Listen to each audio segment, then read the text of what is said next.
Hello everyone, hi!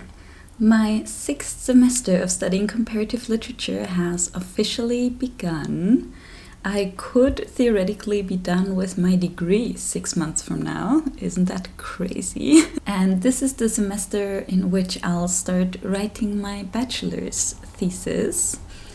I'm probably gonna take a little bit longer than 6 months to finish my degree because I'm doing other things on the side and I'm working and I'm also enjoying studying, so I'm not really in a hurry to be done. But even though all of that is true, I can really smell the end. So as tradition has it on this channel, let me tell you about the courses I'm taking this semester and my first impressions of them. The first course I've been to this week is called Psychoanalytical Perspectives on Social and Cultural Phenomena. In case you don't know, I'm doing a little bit of a specialization in psychoanalysis as part of my degree.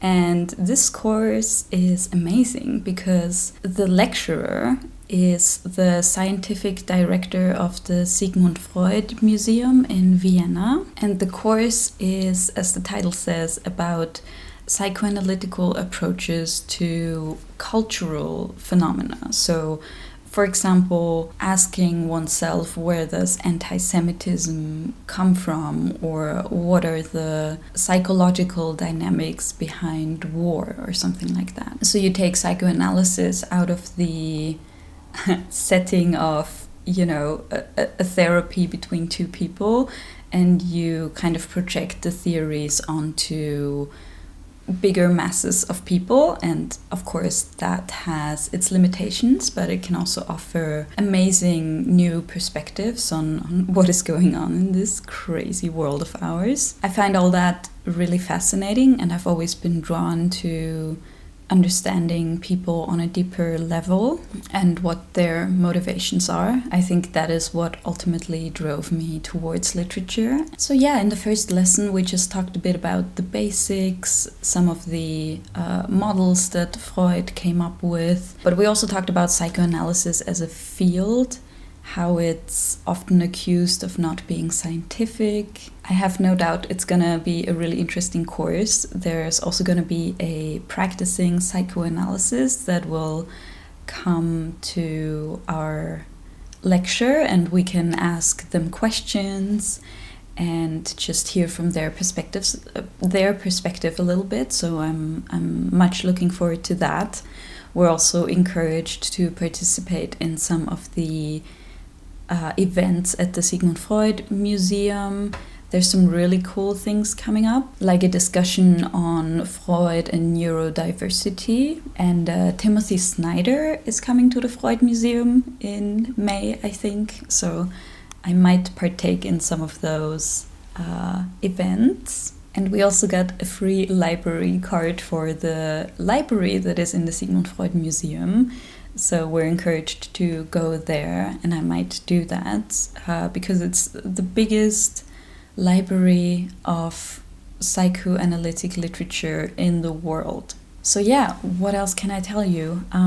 Some texts that we have to read for the course are About Female Sexuality by Freud, or The Psychology of the Masses, and Ego Analysis, for example. A few Lacan texts. I think it's going to be great. The next course I have is a History of Philosophy course. So I've taken one of those last semester, and that was about the history of philosophy in antiquity. And this time, this course is moving up the timeline, so it's about philosophy between roughly the years 500 and 1500. I'm always a bit daunted. I don't know, whenever I take a philosophy course, I have several moments where I'm like, what is this person trying to tell me exactly? But it's fine. I'm really curious to learn more about people like Aurelius Augustinus, Thomas Aquinas, Meister Eckhart, William of Ockham. I'm mostly excited to then go back and read The Name of the Rose, understanding the entire context of medieval philosophy.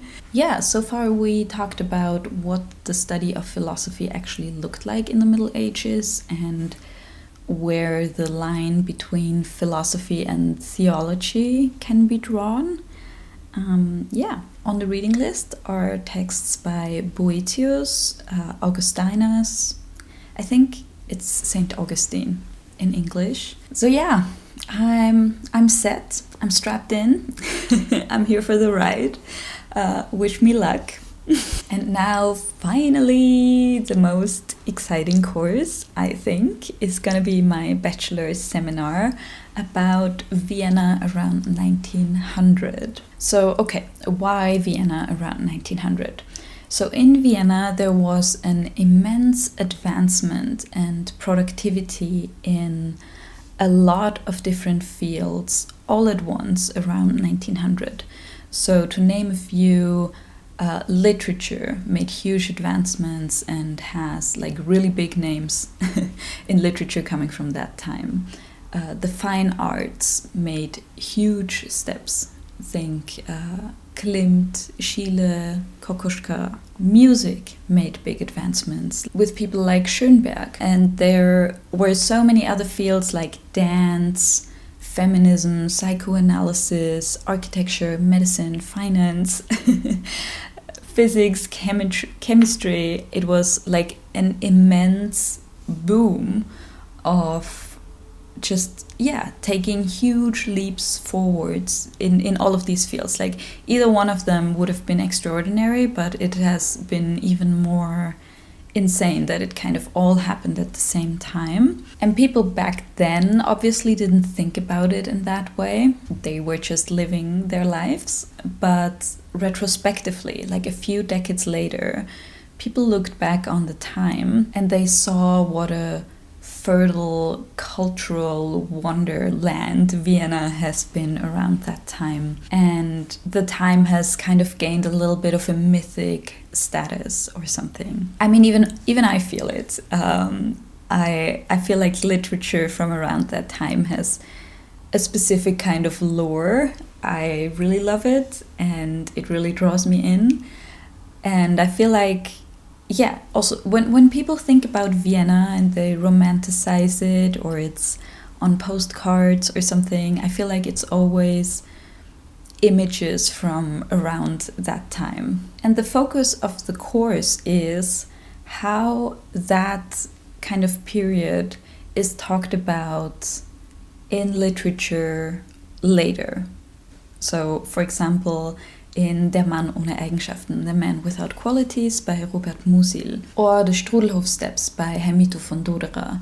They were all written a few decades later and they kind of reflect on that time in Vienna. Another example would be The World of Yesterday by Stefan Zweig, where he writes about what it was like growing up in this culturally vibrant city, right, in this golden age before the wars. Now, of course, that time wasn't entirely rosy for everyone. Actually, the majority of people lived in poverty, in terrible circumstances. There was a lot of sickness, so that's also going to be a part of the seminar, like what do people leave out when they talk about that time. But first order of business for this course is that we're gonna go to the Leopold Museum next week. There's an exhibition there about what Vienna looked like around 1900 with lots of paintings by big names like Gustav Klimt, Egon Schiele, Kokoschka. I'll try to take a little bit of footage and put it at the end of this video if you want to get a few impressions. What else can I say about the course? I think there's we're gonna invite a writer who's writing historical fiction. A lot of his novels are set in Vienna around that time, and we're gonna ask him like how he does his research and how he weaves those elements into his novel. And I'm stoked. I'm curious what the topic of my thesis is gonna be. I mean, I can choose it, so I've spent a bit of time thinking about it. I'm thinking about maybe just buying The Man Without Qualities and starting to read it. It would be cool to write my bachelor's thesis about it. But yeah, I feel so lucky with my choice of study. I'm super happy with the courses I've had so far. I'm just slowly feeling like I'm finding my direction, and I'm getting a bit of a footing. Like, I don't know, studying literature, it's so overwhelming because it's such a huge field of study, and you just constantly feel like an imposter, and like you haven't read anything, like not nearly the amount of things you should have read. And I still feel like that mostly, but I have, I don't know, maybe 10, 15, 20% of the time I'm starting to feel like, oh no, I actually do know quite some things by now, so that's also a nice feeling. And it's just, I don't know, whatever topic interests me, I feel like I'm finding my way around. Like, I know which people to ask and how to research for things, so yeah, it's coming together. Tomorrow I'm back with uni stuff. I'm just gonna be at home and I'm gonna write my Proust paper that I still have to write from the last semester. Yeah, that's a huge task, and I'm literally gonna do nothing else than sit at my desk and research my topic, which is a comparison between Arthur Schnitzler and Marcel Proust, and how they used dreams in their writings. Like, what functions dreams have in their storytelling. That's a bit overwhelming. It's definitely the longest kind of paper I've ever had to write. It's like 25 pages. It's a lot for me. Yeah, and then I have another course that I will check in with you about on Thursday.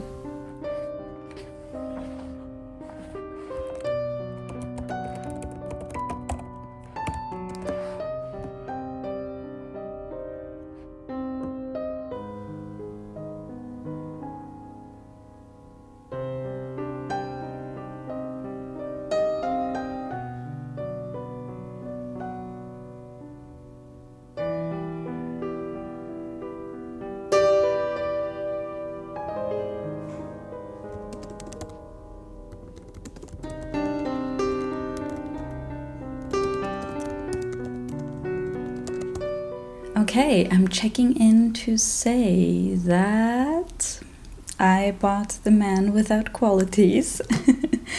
I thought, why not? I need a new book to read anyways. And wow, it's a big book.